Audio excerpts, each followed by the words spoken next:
Bob will probably cringe when this video runs because I don't think he's comfortable with just how important he has been to Omaha as a whole and what an impact he's had. I'm Andrea Skulkin, CEO of One World, and I've worked at One World 21 years and side by side One World for 5 years prior.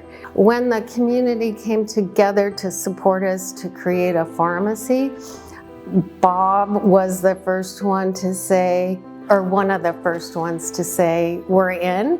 And who else? Of course, Logier. Name is Trey Brashear. My title is Chief Operating Officer for the Logier Foundation. The Logier Foundation is funded by Alan and Diane Logier. Diane is our Chief Executive Officer today. We tend to refer to ourselves as wanting to level the playing field. And so much of our grant making is focused on disadvantaged groups, trying to create opportunity, trying to meet people where they are, and fundamentally we want to give people hope that their life can be better, their children's lives can be better, and that the community in which they live can be better. Bob was the foundational to people having access to medications. He has made healthcare available, and the foundation has, for everyone, and that is a remarkable thing.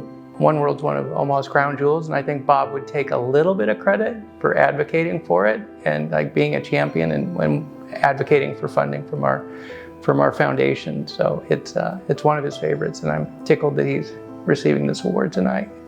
Without resources from the Logier Foundation and from individuals and other foundations, One World wouldn't be here.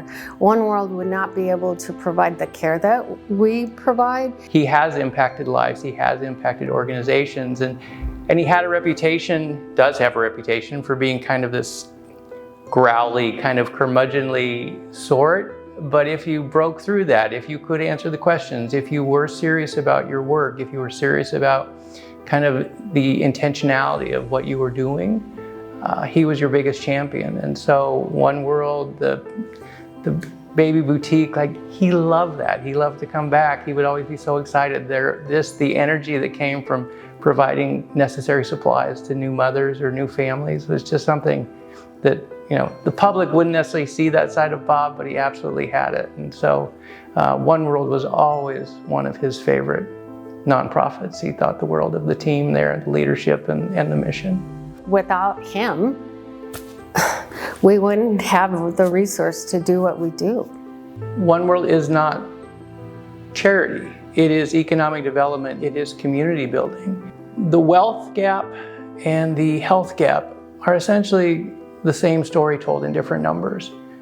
And when you contribute funds to One World, you help tell that story in a different way. You help, make one story better and the other story less pronounced.